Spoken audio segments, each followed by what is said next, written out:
The way money moves matters. MasterCard Move can enable fast and transparent money movement to billions of people. Help your customers support loved ones with cross-border money transfers that get there with speed and transparency every time. Money sent, love received, priceless. Services may be provided by MasterCard Transaction Services US LLC NMLS ID 900-705 or its affiliates. Learn more at mastercard.com/move. On today's Smart 7, inflation drops to 1.7%, tragic news from Buenos Aires and lots more. It's Thursday 17th of October. It's National Pasta Day and happy birthday, Sophie Ridge. The Smart 7. It's news, but not the news.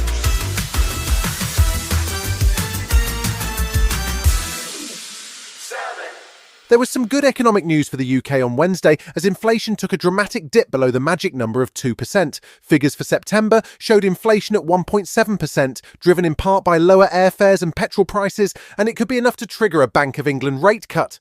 Chief Secretary to the Treasury Darren Jones was sounding positive, but with the budget less than 2 weeks away, he wasn't celebrating anything just yet. Well, look, it's good news for family finances that inflation has fallen below 2%.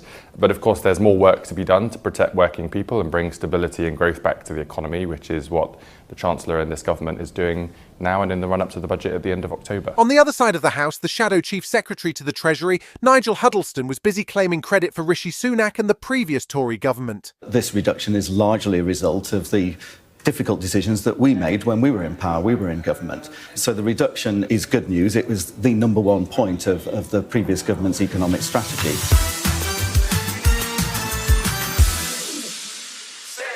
With the Tory leadership contest down to 2 candidates, temporary Tory leader Rishi Sunak only has a couple of weeks left in his role as leader of the opposition. Worryingly, at Prime Minister's question time, actual Prime Minister Keir Starmer again referred to Rishi as the PM, but it's hard to know if it's just a slip of the tongue or wishful thinking. Sunak was on the attack after the new Labour government shelved the Tories' Freedom of Speech Act, which had been intended to protect different opinions on campus. He was worried that without that, there will be no way to counteract malign influence on campus, particularly from China. We passed the Freedom of Speech Act with new powers to help defend universities from this threat, but the new Education Secretary has since blocked it. So can the Prime Minister tell us how the government will prevent Chinese influence over our universities? Starmer wasn't particularly interested in that talking point, but he was happy to engage on the bigger issues that are on his to-do list. He speaks about the record of the last government. That record was 14 years of failure. 6 years austerity, then Johnson Trust and the leader of the opposition, utter failure.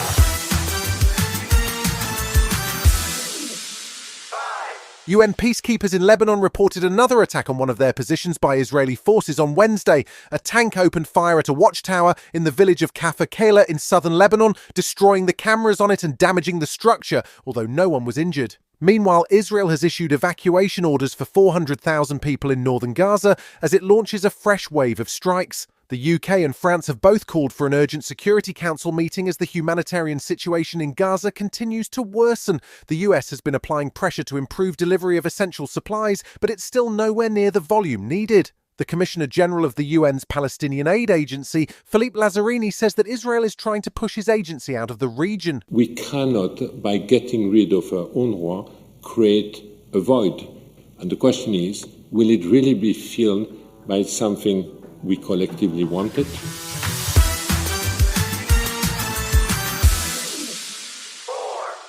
The assisted dying bill was introduced into Parliament on Wednesday, and the first vote on it is expected to take place at the end of November. The bill has proved highly controversial, with protests outside Parliament from both sides of the argument.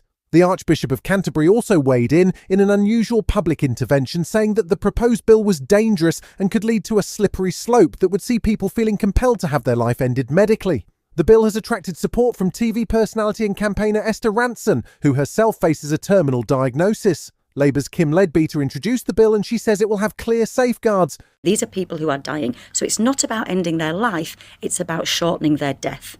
And then what we have to do is look at that individual person's ability to sign up for this process. Still to come on today's Smart 7, England unveil a new manager and tragic news from Buenos Aires. Right after this. Explaining football to the friend who's just there for the nachos? Hard. tailgating from home like a pro with snacks and drinks everyone will love? An easy win. And with Instacart helping deliver the snack time MVPs to your door, you're ready for the game in as fast as 30 minutes. So you never miss a play or lose your seat on the couch or have to go head-to-head for the last chicken wing. Shop game day faves on Instacart and enjoy $0 delivery fees on your first 3 grocery orders. Offer valid for a limited time. Other fees and terms apply.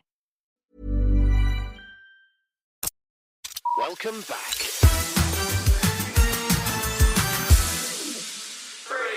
The FA presented England's new manager to fans on Wednesday, and it's a familiar face, former Chelsea and Bayern boss Thomas Tuchel. The media reaction wasn't great with lederhosen jokes and a reference to a dark day for England, principally because Thomas is a German citizen. That kind of attitude probably won't make his job any easier, and he's not even the first foreign manager, as Sven-Göran Eriksson and Fabio Capello have already given the job a go. Tuchel was sounding positive and optimistic. He doesn't start until the 1st of January, but as far as he is concerned, he has one mission: to get a second World Cup star on England's shirt. Hopefully I can convince them and show them and prove them that I'm proud to be the English manager. I will do everything to show respect to this role and to this country, and the target for the next 18 months is nothing else.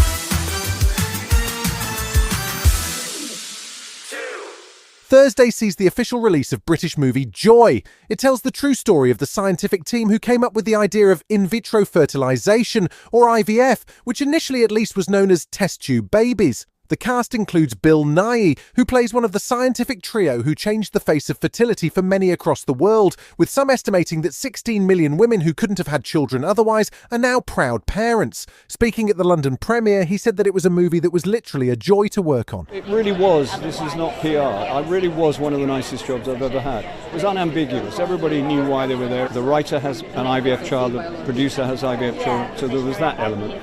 It's a big story, and I was very pleased to be a part of it.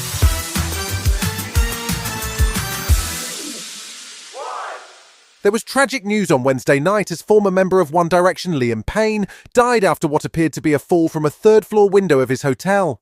TMZ reported the incident and local police confirmed it, but it's still not clear what happened. He sold more than 70 million records as a member of One Direction, but had struggled to find the same success as a solo artist.